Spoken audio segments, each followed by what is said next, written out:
राजगडाची सदर दररोज येणाऱ्या सरदारांनी भरत होती. खलबतखान्यात खलबते शिजत होती. फड्यातून नवे हुकूम सुटत होते. राजांना क्षणाची उसंत नव्हती. राजगडाची भक्कम नाकेबंदी केली होती. तिन्ही माच्यांचे आणि बालकिल्ल्यांचे बुरुज तोफांनी सजले होते. अखंड कोसळणाऱ्या पावसाचे भान कुणाला राहिले नव्हते. बाजीप्रभू देशपांडे गडावर हजर झाले. धिप्पाड शरीराचे बाजीप्रभू राजांच्या मुजऱ्याला उभे ठाकले. राजांनी विचारले, बाजी, मोहनगड सज्ज झाला? हिरडस मावळातल्या ओस पडलेल्या गडाला राजांनी मोहनगड असे नाव दिले होते. विजापूरहून खान निघणार याची प्रथम बातमी आली होती. तेव्हाच राजांनी मोहनगड भक्कम करून घ्यायला बाजीप्रभूंना आज्ञा केली होती. बाजीप्रभू म्हणाले, राजे, गड पुरा बंदोबस्तात आहे, चिंता नसावी. बाजी, तुम्ही असल्यावर चिंता कसली? आपली शिबंदीही आणलीत ना? हो, शिबंदी आपल्या आज्ञेप्रमाणे शिवापूरला आहे. ठीक आहे. पावसाने दिलेल्या उघडतीप पाहून राजगडाच्या संजीवनी माचीवर तोफा चढवायचे काम सुरू झाले. माची अरुंद, त्यामुळे तोफांचे गाडे कष्टाने पुढे सरकत होते. पावसाने ओल्या झालेल्या मातीत चाके रुतत होती. राजे जातीने हे काम पाहत होते. एक मध्यम तोफ अशीच रेलली जात असता गाड्याचे चाक सारणीत घुसले. तोफ कल्ली. अरुंद जागेवर जनावरे आणणे कठीण होते. माणूसबळाने तोफ वर घेण्याचे काम चालू होते. अडचणीच्या जागेमुळे आणि चिखलामुळे तोफगडा रेसभरही सरकत नव्हता. राजांच्या बरोबर बाजीप्रभू, तानाजी, संभाजी, कावजी, पानसंबळ ही माणसे ती दृश्य पाहत होती. थोडा वेळ गेला आणि संभाजी अस्तनित आखाडीत खाली उतरला. येसाजीने विचारले, काय संभाजी, काय बेत? आता धावतोस की? म्हणत संभाजी कावजी गाड्याजवळ गेला. साऱ्यांना त्याने बाजूला केले. सारणीत दाटीवाटीने संभाजी उतरला.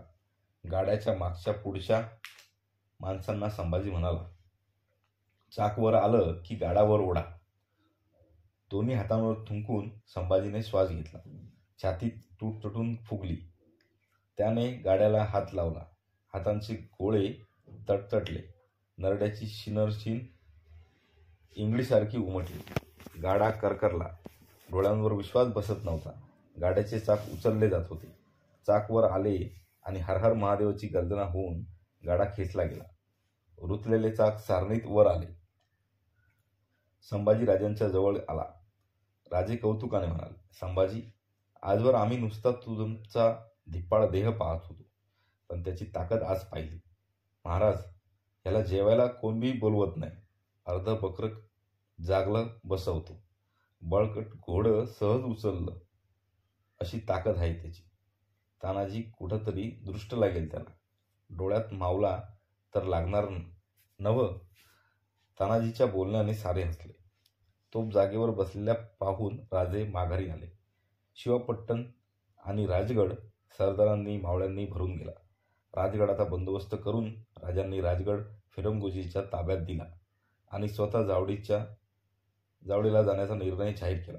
जिजाबाई म्हणाल्या, राजे, पाऊस म्हणतोय जावडीत जाण्याऐवजी इथंच राहिलं तर काय बिघडेल?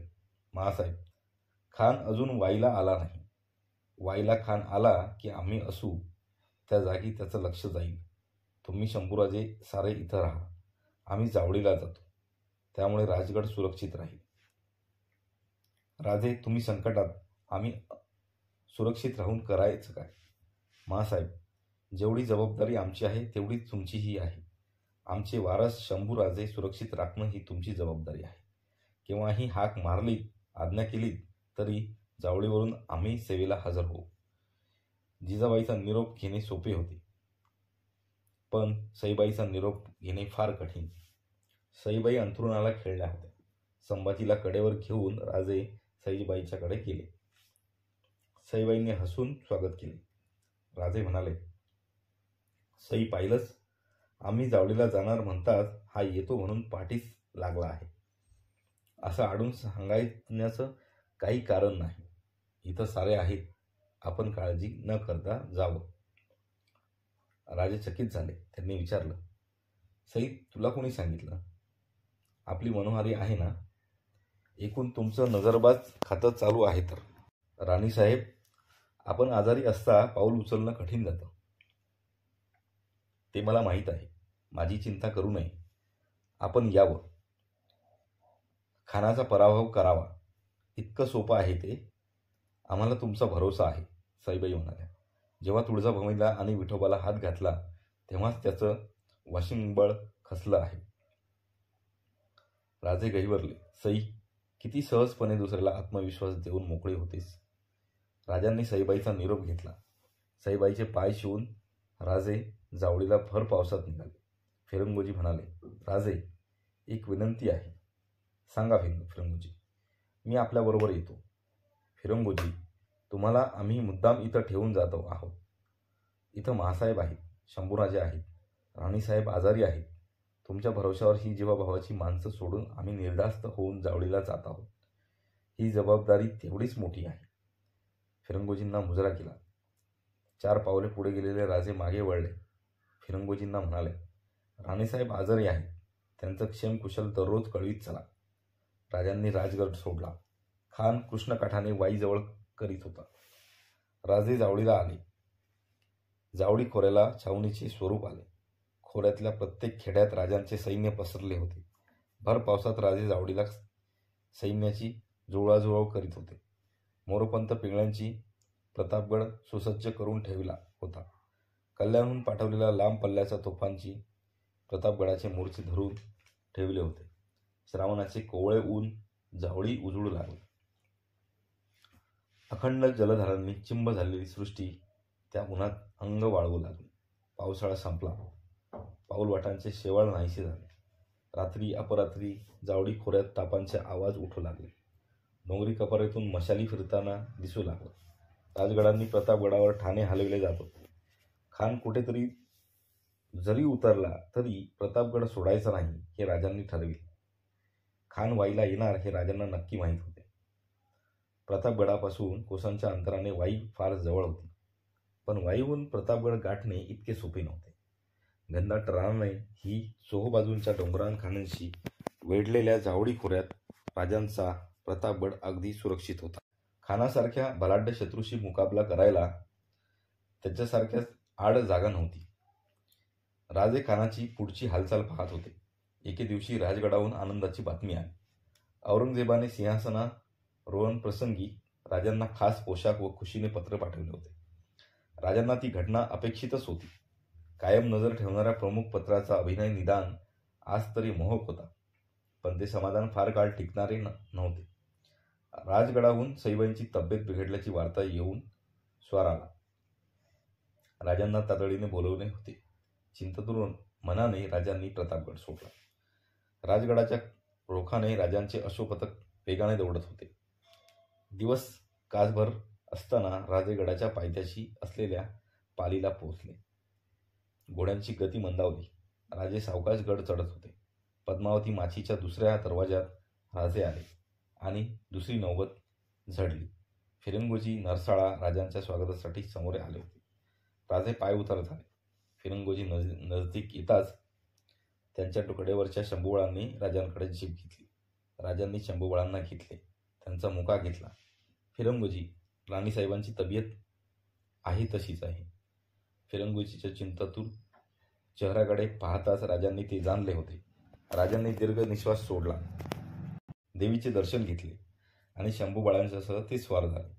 राजे बालकिल्ल्यात आले तेव्हा दिवस मावळायला आला होता. राजां वाड्याच्या देवळीवर मशाली पेटत होत्या. नेहमी राजे गडावर आले की सारा गड चैतन्यमन बनायचा.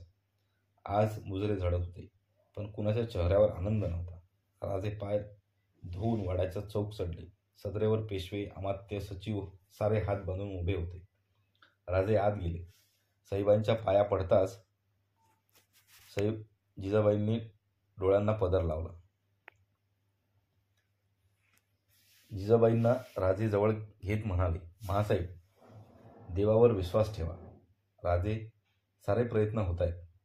वैद्यांची औषधं आहेत, देवावरचे अभिषेक आहेत, अनुष्ठानं आहेत. अंगारी धुपारे काही शिल्लक ठेवलं नाही. पण कशाला गुण येत नाही. कालची पोर आज दिसत नाही. अरे, माझं आयुष्य मागितलं तरी या पोरीसाठी देईल. महासाहेब, धीर धरा. त्यानं राणीसाहेब बऱ्या होत असत्या तर आम्ही आमचंही आयुष्य दिलं असतं. राजे सईबाईंच्या महालात गेले. मंद उदाच्या वासाने सारा महाल भरला होता. समया प्रज्वलित झाल्या होत्या. राजे महालात जाताच पलंगाच्या शेजारी घातलेल्या बैठकीवर बसलेला राणीवसा उठून उभा राहिला. मनोहारी सईबाईच्या पायांवर हात फिरवत बसली होती. राजे आत जाताच सारे बाहेर गेले. मनोहारी उठू लागली. राजांनी तिला बसायला खुणवले. राजे पलंगाजवळ गेले. राजांना पाहताच सईबाई क्षीणपणे हसल्या. त्या म्हणाल्या, शेवटी यावं लागलंच ना. मी सांगितलं होतं. एवढं काळजीचं कारण नाही म्हणून. राजे शेजारी बसले. त्यांनी सईबाईच्या मस्तकी हात ठेवला. कपाळ गरम होते. राजे म्हणाले, कुणी निरोप पाठवला म्हणून आम्ही आलो नाही. आम्हाला चैन पडेना म्हणून आम्ही आलो. आता बरं वाटत ना? खूप बरं वाटतंय, सईबाई म्हणाल्या. राजांनी पाहिले. गिरदीवर अश्रू पडत होते. राजे कासावीस होऊन ओनवे झाले. त्यांनी अश्रू निपटले. राजे म्हणाले, सई, काय हे? आम्ही आलो ना. स्वतःला सावरीत सईबाई म्हणाल्या, आपण आलात, फार बरं वाटलं. डोळ्यात पाणी आलं. वाटलं नव्हतं परत पाय दिसतील म्हणून. आता चिंता करू नका. तुम्हाला बरं वाटल्याखेरीज आम्ही कुठेही जाणार नाही. आम्ही कपडे बदलून येतो. राजे महालाबाहेर आले. वैद्यांना त्यांनी बोलवले, पाठवले. राजे आपल्या महालात गेले. राजांचा महाल सजविला होता. खाली जमिनीवर गालिचे पसरले होते. सज्जावून येणारा वाळा पडद्यांना हेलकावे देत होता. राजांनी कपडे बदलले. पावलांचा आवाज येताच त्यांनी वळून पाहिले. सोयराबाई राणीसाहेब आत येत होत्या. आपण आलात, फार बरं झालं. राणीसाहेबांना बरं वाटेल. राजे काही बोलले नाही. नशीबवान आहेत राणीसाहेब, नाहीतर एवढ्या तातडीनं कोण येतो? प्राक्तननी लिहिलं असेल तसं होतं, राजे म्हणाले. परमेश्वरानं आम्हाला पाठविताना आमची कपाळं मोकळी ठेवली होती. राजे खिन्नपणे हसले. ते म्हणाले, चुकता आहात राणीसाहेब. ती मोकळी असती तर आम्ही कसे राहिलो असतो. राणीसाहेब संताप प्रसंगानंच शोभून दिसतो. राजांच्या त्या शब्दाबरोबर सोयराबाई भानावर आल्या. चूक होऊन गेली होती. काय बोलावे हे सुचत नव्हते. त्याच वेळी मनोहारी आत आली. मनोहारी, काय आहे? वैद्यराज आले आहेत. सोयराबाईंच्याकडे पाहत राजे म्हणाले, पाठव त्यांना. मनोहारी पाठोपाठ सोयराबाई गेल्या. वैद्यराज आले. वैद्यराज, राणीसाहेबांची तब्येत कशी आहे? राजे, माझ्याकडून मी कसलीही कमतरता ठेवली नाही. पण कशाचा गुण नाही. ज्वर हटत नाही. एकही औषध लागू पडत नाही. दिवसेंदिवस अशक्तपणा वाढत आहे. त्यावर उपाय? वैद्यराज काही बोलले नाही. खाली मान घालून ते उभे होते. राजांनी वैद्यांना परवानगी दिली. वैद्यराज गेली. राजे महालात एकटे उभे होते. ते एकटेपणा राजांना सहन होईना. राजे जिजाबाईंच्या महाली वळले. शास्त्री पंचांग उकडून बसले होते. राजे जाताच शास्त्रीबा उठून लागले. राजांनी त्यांना बसण्याची खूण केली. राजे म्हणाले, मासाहेब, काय पाहता? सुस्कारा सोडून जिजाबाई म्हणाल्या, दुसरं काय पाहणार? सईची कुंडली पाहायला सांगते आहे. शास्त्रीबा म्हणाले, तसं काळजीचं कारण नाही. मासाहेब, हे 2 दिवस पार पडले. नवरात्रीची घटस्थापना झाली की काही भीती नाही. रात्री राजे सईबाईच्या महाली गेले. सईबाईंना झोप लागली होती. राजांना थोडे समाधान वाटले. जिजाबाईंनी राजांना झोपायला सांगितले. राजे आपल्या महाली गेले, पण झोप लागत नव्हती. दचकून जागे व्हायला होत होते. पहाटेच्या नगाऱ्याची राजांना जाग आली. राजे उठले. सज्जात उभे राहिले. गडाचे दरवाजे उघडले जात होते. पूर्वेला उजाडू लागले होते. राजे स्नान आटपून महालात आले. तेव्हा सूर्य उगवला होता. जिजाबाई महालात आल्या. राजांनी पाय शिवले. जिजाबाई म्हणाल्या, बसल्या. जागरणाचा थकवा दिसत होता. कशी आहे तब्येत? तू आलास, बरं झालं बाबा. सईला चांगली झोप लागली होती. आता पुष्कळ बरं आहे. तोच पुतळाबाई संभाजीराजांना घेऊन आल्या. राजांना पाहताच संभाजी धावला आणि तो पाया पडण्यासाठी वाकला. राजांनी शंभूबाळांना कौतुकाने उचलले. पुतळाबाईंच्याकडे पाहत राजे म्हणाले, हे तुम्ही शिकवलं वाटतं. एक धाराई किंवा ही या दोघांच्याकडेच शंभूबाळ असतात. शंभू आमच्या नाही पाया पडला. 2 वर्षाची शंभूबाळांनी तिरकी मान करून जिजाबाईंच्याकडे पाहिलं. व नकारार्थी मान हलवीत एकदम जिजाबाईंच्या गळ्याला मिठी घालीत शंभूबाळांनी त्यांचा मुका घेतला. राजे हसले. ते म्हणाले, अरे वा, शंभूबाळांचं असलं पाया पडणं आम्हालाही आवडेल. पुतळबाईंनी आणलेले दूध पिऊन राजे उठले. शंभूबाळांचा हात धरून राजेही सईबाईंच्या महाली आले. सईबाई पलंगावर टेकून बसल्या होत्या. मनोहारीने दर्पण हाती धरला होता. सईबाई कुंकू लावित होत्या. राजांना पाहताच चटकन कुंकू लावून त्या मोकळ्या झाल्या. राजांनी संभाजीला उचलून पलंगावर ठेवले. त्याला जवळ घेत सईबाई म्हणाल्या, हे कुठं गाठ पडले? आमच्या महाली आले होते. राजे म्हणाले, फारच लाडावलेत हे. यांना कोणी एक शब्द बोलला तर 10 जणांचे बोल ऐकावे लागतात. अगदी फिरंगुजी काकांपर्यंत. सईबाई अशक्त झाल्या होत्या, तरी त्यांच्या डोळ्यात हसरेपणा तोच होता. तेच तेज होते. हसतमुख सईबाईंना पाहून राजांना बरे वाटले. त्यांनी विचारले, ज्वर गेला? तो तर माझा दावेदार. देणं घेतल्याखेरीज हलणार थोडाच. मला आता त्यांच्याकडे लक्ष द्यायला फुरसत नाही. राजांनी शंभूबाळांना खाली उतरवले. शंभूबाळांनी एकदा दोघांच्याकडे पाहिले आणि ते धावत महालाबाहेर गेले. राजे शेजारी बसले. सईबाई म्हणाल्या, आज भाद्रपद चतुर्दशी ना? हो का? परवा घाट बसती, दसरा आला, सणाचे दिवस आणि मी ही अशी आजारी. मग लवकर बरी हो ना? राजांनी सईबाईंचा हात हाती घेतला.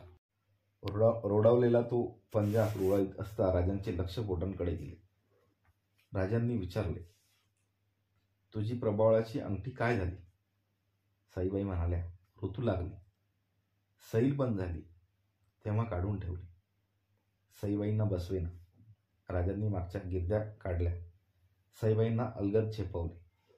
सईबाईंनी विचारले, खान आला? तो निघाला आहे. म्हणजे येईलच ना? मला त्याची चिंता नाही वाटत. एवढ्या सैन्यानिशी खान येतो आहे आणि त्याची भीती वाटत नाही. खरंच वाटत नाही. का? भीती वाटत नाही एवढं खरं का ते कसं सांगू? राजे हसले. ते म्हणाले, हे उत्तर छान आहे. याला काही तोड नाही. सईबाईच्या महालात राजे मोकळ्या मनाने बाहेर आले. राजे सदरेवर गेले. सईबाईंना पडलेला आराम बघून राजांना समाधान वाटत होते. सूर्य वर चढत होता. राजे फिरंगुजीच्या सह देवदर्शनाला माचीवर उतरले. देवी दर्शन आटपून फिरंगुजीच्या बरोबर बोलत राजे बालेकिल्ल्याकडे येत असतानाच सेवक धावत आला. राणीसाहेब घाबऱ्या झाल्या. पुढचे ऐकायच्याला राजे थांबलेच नाही.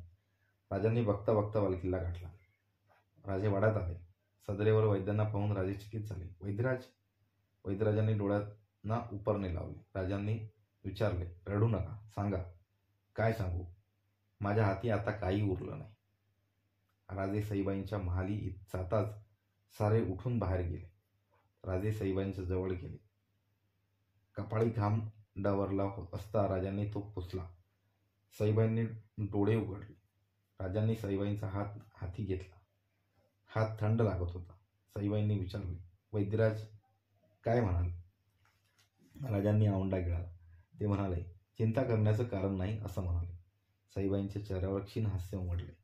त्या म्हणाल्या, बरोबर आहे त्यांचं. असणाऱ्यांची चिंता करायची, जाणाऱ्यांची कसली चिंता? त्याचबरोबर आवरलेले अश्रू राजांच्या नेत्रातून उघडले. ते उद्गारले, सई, मला सारं माहीत आहे. नाहीतर तुम्ही इतकाच सारे उठून गेले नसते. डोळ्यात पाणी न आणता निरोप द्यावा.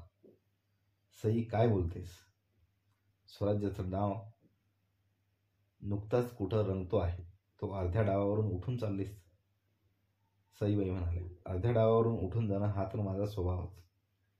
तुम्हीच सांगितलं होतं ना? अगदी खरं ठरलं. पहा ना, संसारातून उठून निघाले. मुलाची आई होऊनही त्याला दूध देऊ शकले नाही. निदान आईचा मायेचा हात तो तरी पाठीवर टिकावा, त्यासाठी शंभूबाळा पारखा. सारंच अर्धवट राहिले. सई, असं बोलू नकोस. राजे व्यथित होऊन म्हणाले, तू मांडलेला सारा डाव आम्ही पुरे करू. तेवढ्यासाठी जीव घुटमळतोय. संभाजी आईविना पोर, त्याला सांभाळा. आता तुम्हीच त्याची आई आणि तुम्हीच त्याचे पिते. शंभूबाळाबद्दल मला काहीच का वाटत नाही. तसं म्हणत मी नाही. पण पुरुषांची माया स्त्रीपेक्षा वेगळी. आईच्या नजरेनं पाहायला हवं. राजांना अश्रू आवरत नव्हते. कष्टाने ते म्हणत होते, सई, मी वचन देतो, शंभूबाळाला मी तळहाताच्या फोडाप्रमाणे जपेल. राजांनी आपला चेहरा हातात झाकून घेतला. श्वास घेणेही कठीण जात होते. त्यांच्या कानी आवाज आला, जरा इकडे बघायचं ना. आवाज बदलत होता. राजांनी दचकून पाहिलं. सईबाई राजांच्याकडे पाहत होत्या. त्यांच्या ओठांवर स्मित झळकले आणि राजांचे रूप पाहताच असतानाच सईबाईंची मान कलंडली. राजांचे अश्रू थिजून गेले. राजांवर खेळलेली नजर तशीच होती. तिथील चैतन्य केव्हाच निघून गेले होते. राजांनी हलक्या हाताने ते डोळे मिटले. राजांच्या लाडक्या सईबाई शांत झोपी गेल्या होत्या. ते रूप पाहून राजे उठले. झोपेत चालावे तशी पावले टाकीत महालाबाहेर आले. राजांना पाहताच जिजाबाई उठल्या. राजांचे भरलेले डोळे पाहून त्या थांबल्या. गालांवर उघडणाऱ्या अश्रूंचे भान नसलेले राजे म्हणाले, महासाहेब, राणीसाहेब आम्हाला सोडून गेल्या. सारे महालाकडे धावले. महालात एकच आक्रोश उसळला. रात्र चढत होती. महालात हजारी समयी तेवत होती. झोप येत नव्हती. राजे बेचैन होऊन उठले आणि सज्जत गेले. गार वाऱ्याच्या स्पर्शाने त्यांना जरा बरं वाटले. सज्जाच्या सुरदार नक्षीखांबावर उजवा हात ठेवून राजे उभे होते. अगणित नक्षत्रांनी आकाश नटले होते. राजांच्या मनात विचार आला, आकाशात कोरडे नक्षत्रे असून देखील एका चंद्राची बरोबरी करू शकत नाही. गार वाऱ्याची झुळूक राजांच्या अंगावर गेली. समईच्या वाती थरथरल्या. राजे निश्चितपणे उभे राहून आकाश निरीक्षत होते. अचानक ते भानावर आले. राजांचे क्षीण कान ऐकत होते. मागे महालात पडद्यांची सडसड झाली. रुजाम्याच्या गालीच्यावर पडणाऱ्या पावलांच्या सफळाबरोबर साखळ्यांचा नाजूक आवाज आला. परिचित आवाज. साऱ्या अंगावर थरातून काटा उभा राहिला. राजे एकदम वळले. महालात कुणी नव्हते. महाल मोकळा होता. वाऱ्यावर पडदे हेलकावे होते. समईच्या वाती थरथरत होत्या. कुणाचा आवाज नव्हता. भासच तो. दीर्घ निश्वास सोडून राजे परत आकाश निरसू लागले. उजवा हात सज्जाच्या रेखीव खांबावर ठेवला होता. डावा हात केसांवरून फिरवत होता. हात अचानक थांबला. कान परत क्षीण बनले. पुन्हा तोच आवाज, तीच पडद्यांची सळसळ, तोच पदन्यास.